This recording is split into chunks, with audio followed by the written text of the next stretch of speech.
अस्सलाम वालेकुम dear student, I am Hasan Ali.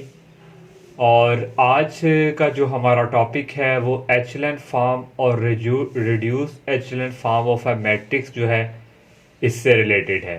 तो ये जो टॉपिक है ये आप लोगों की बुक्स पे जो है थोड़ा डिटेल पे डेफिनेशंस को डिस्क्राइब किया गया है, लेकिन स्टूडेंट को अगर वहाँ से अगर एक्सप्लेन किया जाए तो स्टूडेंट्स को वहाँ से समझ बिल्कुल भी नहीं आती। ये थोड़ा टॉपिक जो है अगर हम जो अक्सर जो टीचर्स वगैरह हैं वो इसकी डिटेल्स में अगर जाएं तो स्टूडेंट्स को इसकी समझ नहीं आती। तो आज हम जो है एचलन फॉर्म और रिड्यूस जो है फॉर्म ऑफ अ मैट्रिक्स, इसको एक एग्जांपल के थ्रू आप लोगों के साथ डिस्कस करेंगे। उम्मीद है आप लोगों को जो है आपका कंसेप्ट जो है एचलन फॉर्म और रिड्यूस एचलन फॉर्म का जो है वो क्लियर हो जाएगा। तो जितने भी स्टूडेंट्स हमें देख रहे हैं इन तमाम स्टूडेंट्स से मेरी यही रिक्वेस्ट है, अगर आप लोगों ने हमारे चैनल को सब्सक्राइब नहीं किया तो बराए मेहरबानी सबसे पहले हमारे चैनल को सब्सक्राइब लाजमी करें। और एचलन फॉर्म ऑफ अ मैट्रिक्स जो है बच्चों, ये हमने एक एग्जांपल उसकी यहाँ पे एचलन फॉर्म की लिख दी है। तो एचलन फॉर्म जो है बच्चों कैसे पता चलेगा कि हमने एचलन फॉर्म ये है या नहीं, और एचलन फॉर्म बनाने का तरीका कर क्या है। और जो बच्चों आप लोगों की जो हमारे पास फर्स्ट रो होगी, फर्स्ट रो में बच्चों जो है हमारे पास एक जो है लीडिंग एंट्री जो है 1 उसका होना लाजमी है। लीडिंग एंट्री मीन्स यहाँ 1 फर्स्ट रो में एक तो पहली कंडीशन ये कि वहाँ पे 1 होना लाजमी है। देखें बच्चों, ये हमारे पास एक फर्स्ट रो है, यहाँ हमारे पास लीडिंग एंट्री 1 यहाँ पे है। तो एक तो ये कंडीशन, और दूसरी कंडीशन ये है कि जो हमारे पास लीडिंग एंट्री है उसके बैक में कितने जीरो है वो हमें देखने हैं। तो वैसे इसके बैक में हमारे पास एक जीरो है। जो नेक्स्ट बच्चों सेकंड रो होगी, अगर यहाँ एक है तो नेक्स्ट रो में बच्चों एक से ज्यादा हमने जीरो बनाने होते हैं। तो यहाँ पे कितने हैं, एक तो हमने यहाँ पे बच्चों 2 लिख दिए, 3 भी लिख सकते थे लेकिन एक है तो एक के बाद हमने यहाँ पे 2 जीरो लिख दिए। और फिर जो सेकंड जीरो के बाद बच्चों हमारे पास कोई लीडिंग एंट्री यहाँ पे 1 होनी चाहिए। तो यहाँ भी हमारे पास देखिए लीडिंग एंट्री 1 है और यहाँ जो मर्जी हो कोई फर्क नहीं पड़ेगा। और फिर बच्चों देखिए हमारे पास यहाँ पे देखो कितने जीरो हैं, 2, और नीचे वाली रो में हमने इस 2 से अबव जीरो काउंट करने हैं। तो यहाँ भी देखो कितने जीरो आ गए, 3। तो यहाँ बेशक 1 आ जाए या 4 जो मर्जी आ जाए, इससे कोई फर्क नहीं पड़ता। तो ये है हमारी बच्चों एचलन फॉर्म ऑफ अ मैट्रिक्स। इस तरह की अगर कोई एक और एग्जांपल अगर हम डिस्कस करें, तो अगर बच्चों यहाँ पे हमारे पास जो है यहाँ हम लिख दें बच्चों 1, ये आ जाएगा 2, और ये आ गया बच्चों 0, और ये बच्चों हमारे पास आ गया 1 2, ये आ गया 3। और ये देखें बच्चों फर्स्ट जो रो है यहाँ हमारे पास लीडिंग एंट्री जो है एक 1 हमारे पास अवेलेबल है। तो नेक्स्ट रो में देखें दूसरी कंडीशंस क्या थी कि इस 1 के पीछे हमने देखना जीरो कितने हैं। तो यहाँ तो बच्चों इस 1 के बैक में हमारे पास कोई जीरो नहीं है, तो कोई नहीं है तो फिर हम जो है नीचे एक जीरो यहाँ पे अगर हम ले लेंगे या 2 भी हम ले सकते हैं। अगर हम एक कोई भी नहीं है तो उससे एक कम अज कम या एक से ज्यादा हम ले सकते हैं। तो यहाँ बच्चों हम लिख देंगे 1 और ये आ जाएगा 2। यहाँ लीडिंग एंट्री 1 है। और नेक्स्ट बच्चों जो रो है हमारे पास यहाँ कितने हैं, 2 से ज्यादा होना चाहिए 0। तो ये बच्चों लिख दिया 0 और ये 0 और ये, अगर यहाँ भी 0 आ जाए तो कोई फर्क नहीं पड़ता, थर्ड रो और 0 और ऊपर हमारी कंडीशन दोनों सेटिस्फाइड हो रही हो फर्स्ट सेकंड में। तो ये भी हमारी बच्चों क्या है, एचलन फॉर्म ऑफ अ मैट्रिक्स।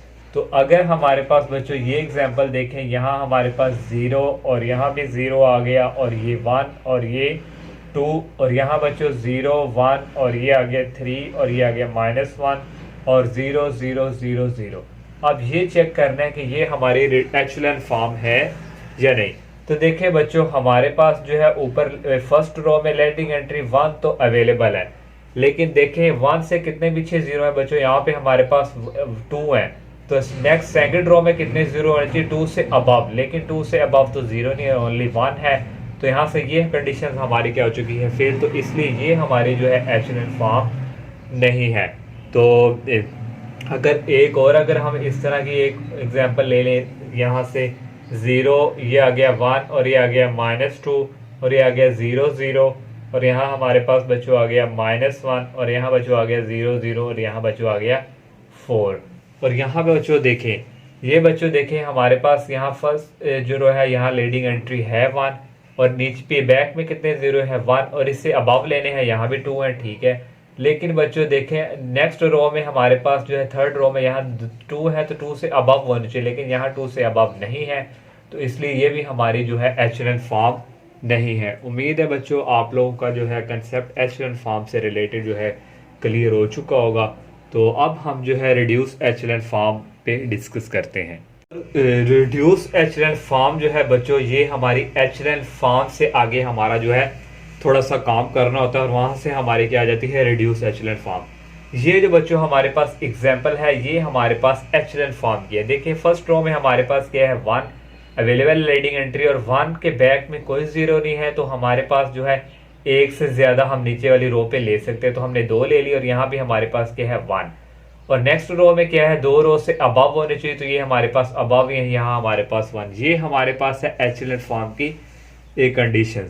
तो अब इसको हमने रिड्यूस में कन्वर्ट करना है। रिड्यूस में बच्चों कन्वर्ट करने के लिए जहां हमारे पास 1 1 होगा उसके ऊपर और इसके नीचे जो है 0 0 होना लाजमी है। ये जो है रिड्यूस एचलन फॉर्म की जो है इससे हम रिड्यूस एचलन फॉर्म को जाहिर करते हैं। ये देखें यहाँ 1 है और इसके नीचे दोनों 0 0 होना लाजमी है, तो ये दोनों 0 0 हो गए, तो ये तो हमारी कंडीशन सेटिस्फाइड।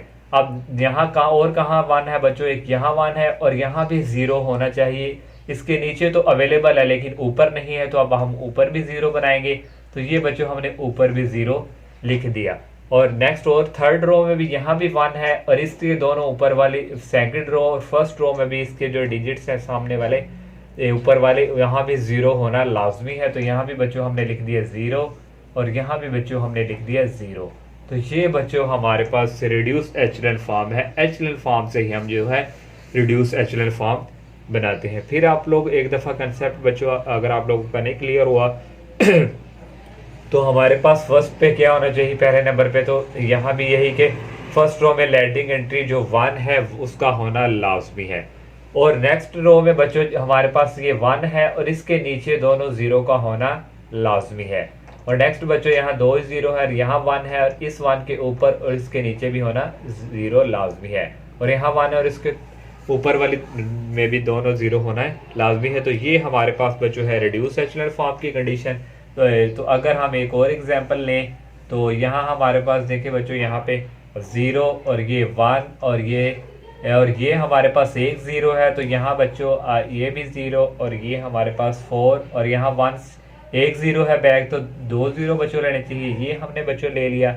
और यहाँ बच्चों हमारे पास आ गया 1 और यहाँ बच्चों हमारे पास आ गया 2 और यहाँ बच्चों कितने 0 है हमारे पास 2 0 हो, तो नेक्स्ट रो में बच्चों 2 से हमने अबव लेने हैं, तो ये आ गया 0 और ये आ गया 0 और ये हमारे पास आ गया 0 और ये बच्चों यहाँ भी अगर हम 0 लिख दें तो ये भी बच्चों हमारे पास क्या है reduce echelon form.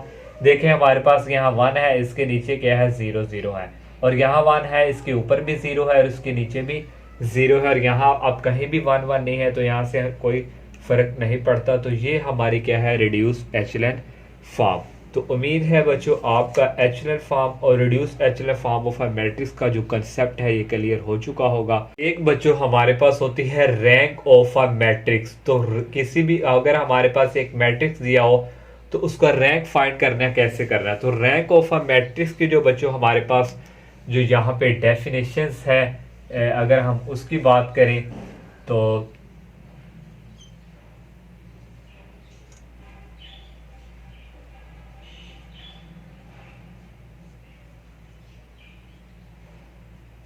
Rank of a matrix, rank of a matrix बच्चों उसे कहा जाता है कि हमारे पास जो एक मैट्रिक्स है उसको हमने रिड्यूस एचलन फॉर्म में कन्वर्ट करना होता है और वहां से हम जो है जो रिड्यूस एचलन फॉर्म जो हमारी बनती है वहां से हमने जो है जो नंबर ऑफ नॉन जीरो रोज हैं वो काउंट करनी होती है और वो हमारा क्या होता है रैंक। तो यहाँ से अगर हम यहाँ पे डेफिनेशंस की बात करें तो यहाँ बच्चों हमारे पास अगर हम कहते हैं let A B a non zero matrix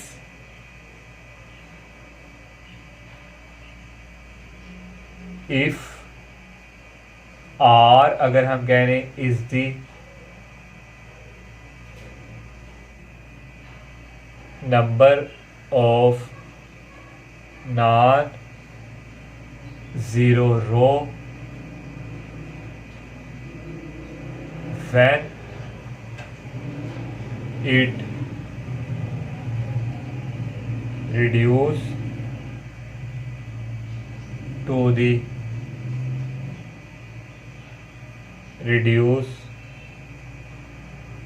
एचलन form. तो हमने बच्चों हमारे पास जो मैट्रिक्स हुआ करेगी उसको हमने रिड्यूस एचलन फॉर्म में पहले नंबर पे कन्वर्ट करना है, और हमारे पास फिर जो देन आर जो होगा इज